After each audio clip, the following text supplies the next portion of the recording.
यदि विपक्ष को मजबूत कर रहे, योगी जी को जिता रहे, तो विपक्ष कौन होगा? तो कौन रहेगा? हमने कहा कि विपक्ष का नेता हारना नहीं चाहिए। हमको भी जहाँ वोट देनी होगी हम भी अपना वोट देंगे। होगा जातियों के आधार पे किसान बटा हुआ। आप लोग मैं ये कह रहा कि यहाँ पे किसी किसान का धान 800 और 1000 रुपये में बिक रहा और वो फिर भी जातिगत आधार पर उसको वोट देता है, तो उसमें क्या कर सकते हैं? धार्मिक मुद्दे देश में भी हावी है। उनका एजेंडा है हिंदू, मुस्लिम और जिन्ना मार्च तक रहेगा, ये 15 मार्च तक। और आज भी देश के प्रधानमंत्री ने एक शब्द भी किसानों के लिए वो नहीं बोलते।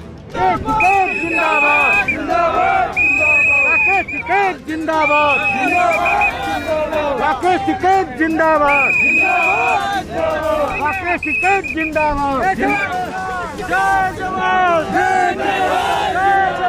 आज प्रयागराज में चलने वाले 3 दिवसीय किसान महापंचायत का आयोजन हो रहा है, जिसमें कि भारतीय किसान यूनियन के प्रवक्ता राकेश टिकैत शिरकत करने वाले हैं और उसी के तहत लोग यहाँ पे दूर दूर से किसान आए हुए हैं और इस पंचायत में शामिल होंगे। कुछ किसान हैं जो व्यवस्था से खुन्नस में हैं और कुछ किसान ऐसे भी हैं जो सरकार को पलटने की कवायद में लगे हुए हैं।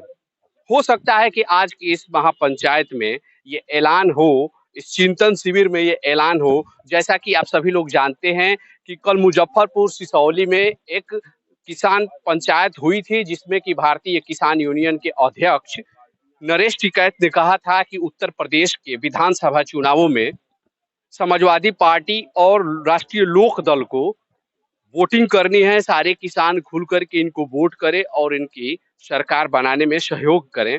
हो सकता है कि इस पर यहाँ राकेश टिकैत कोई बड़ी बात बोले और किसानों से आह्वान करें। ये राष्ट्रीय चिंतन 3 दिनों का शिविर है। इसमें 3 दिन यहाँ पर राकेश टिकैत ठहरेंगे और यहीं पर से उत्तर प्रदेश चुनावों की ही ऐसा प्रतीत होता है कि रणनीति भी बनेगी। नहीं है तो वहाँ पे अभी उन स्टेट में काम हो सकता है, उनमें भी चर्चा करेंगे। जिन राज्यों में चुनाव है वो चुनाव के बाद में फिर जो भी नई सरकार बनेगी उनसे बातचीत कर जाएगी। और कुछ मामले हैं कि अभी जो मौजूदा सरकार है उससे बातचीत कर जाए। अभी जैसे यहाँ का ही हम जहाँ प्रयागराज में हैं, यहाँ पे धान की खरीद का एक बड़ा सवाल था और अभी धान की खरीद का मसला पूरा है, वो चुनाव आचार संहिता में नहीं आता। तो सरकारों को यही कि सरकार उस पर काम करे। जो केसेस दर्ज है, जो पर्चे दर्ज है, उनको वापसी ले सरकार। ये भी सारे मसले भी है। जैसे विधानसभा चुनाव है उसके ठीक पहले ये चिंतन शिविर हो रहा है। नहीं, चिंतन शिविर तो अपने टाइम पे होता है, ये 16, 17, 18 जनवरी को होता है। भाई माघ मेला लग रहा तो चिंतन शिविर भी है, ये तो होता है। चुनाव से इससे कोई वो नहीं पड़ता। चुनाव अपनी जगह है, चुनाव में तो जिसको जहाँ देनी वो अपना काम करते रहेंगे। सर, जैसे कि कल सिसौली में एक पंचायत हुई थी और नहीं, पंचायत नहीं, वहाँ पे कुछ प्रत्याशी है जो चुनाव लड़ रहे हैं जी, वे अपना सिंबल लेकर गए थे। हाँ, और जो सिंबल लेकर जाएगा तो उसके साथ में कोई भेदभाव तो है नहीं। जो भी नहीं। आवेगा तो उसको ये तो कहा जाएगा ठीक है भाई अपना चुनाव लड़ जी। जैसे शांतिपूर्ण तरीके से मेन स्ट्रीम मीडिया पे खबर चल रही है कि बीकेयू के राष्ट्रीय अध्यक्ष ने ये कहा है कि अच्छा, जब जो संबल लेकर जो भी जाएगा उसको कहना तो पड़ेगा भाई तू आया यहाँ पे अपना भेजा। अब मंदिर में हर आदमी जा रहा तो कोई पुजारी उससे ये तो नहीं पूछता भाई ये यहाँ तू पूजा नहीं कर सकता। किसी से भेदभाव नहीं है, वहाँ पे हर आदमी जाता है, वहाँ पे सारी पार्टियों के लोग वहाँ पे जाते हैं, तो जाते हैं सब अपना। हमको भी जहाँ वोट देनी होगी हम भी अपना वोट देंगे और सरकार अपना काम करे। किसान किसके साथ है इस बार के चुनाव देखो में? किसान का क्या है मामला, जातिगत और धार्मिक उसमें बहुत बटा हुआ है। जो सरकारें हैं, जो आज की मौजूदा सरकार है, उनका जो पूरा एजेंडा है वो उस पर अपना काम करती रहती है।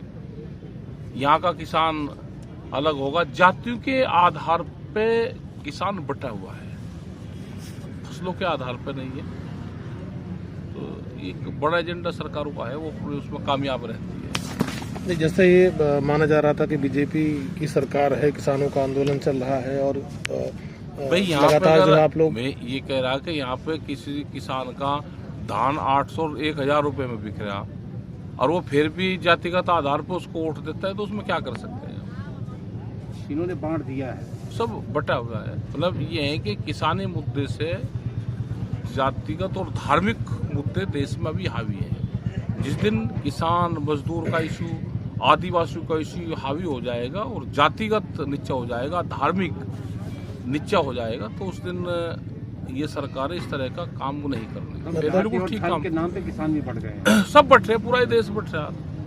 तो ये जो चुनाव, विधानसभा चुनाव होने वाला है 2022 का, इसमें जाति और वो बांटने की धार्मिक आधार पे बांटने की कोशिश कर रहे हैं। उनका जो एजेंडा है, उनका एजेंडा विकास नहीं है, उनका एजेंडा नौकरियां नहीं है, बेरोजगारी नहीं है, उनका एजेंडा एमएसपी पे फसलें बिके वो नहीं है।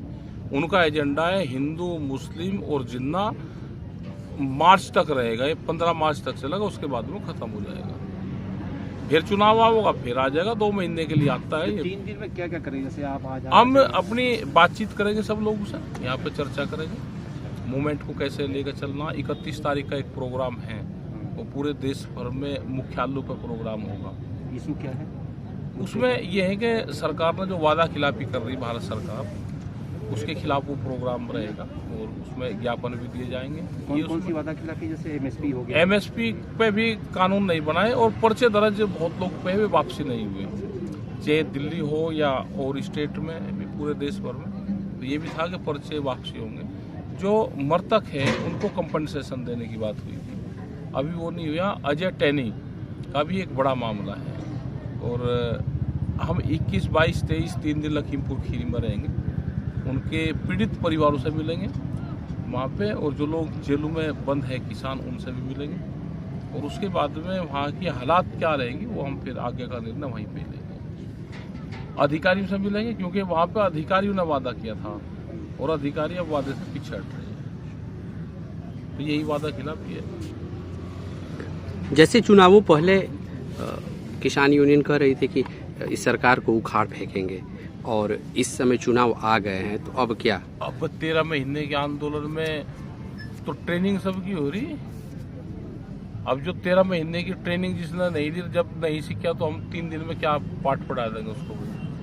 मतलब सर, भारतीय किसान यूनियन उसी मुद्दे पे अभी है, अड़ी है की ट्रेनिंग हुई है। और आज भी देश के प्रधानमंत्री ने एक शब्द भी किसानों के लिए वो नहीं बोलते। तो आने वाले टाइम पे तो जनता को फैसला करना, गया हुआ नहीं, जो उसकी समझ में होगा। तो कहीं न कहीं ये माना जाए कि जाति और धर्म के आधार पर बटे किसानों पर आपकी पकड़ ढीली हो रही है, मतलब किसान यूनियन की पकड़ ढीली हो रही है। हम तो ये कह रहे हैं कि हमारे पास तो सब है। हमारा चुनावी एजेंडा नहीं है ना, हमारा तो आंदोलन एजेंडा है। सरकार किसी भी करे, अगर सरकार गलत काम करेगी, सरकार गलत तरीके की पॉलिसी जाएगी, तो हम तो मूवमेंट के लोग हैं, हम चुनाव के लोग नहीं हैं। चुनाव में जनता फैसला करे, हम तो आंदोलन के लोग हैं, तो हम तो आंदोलन से ठीक कर लेंगे। फैसला जनता को करना है, आंदोलन से तो ठीक हो ही जाएंगे।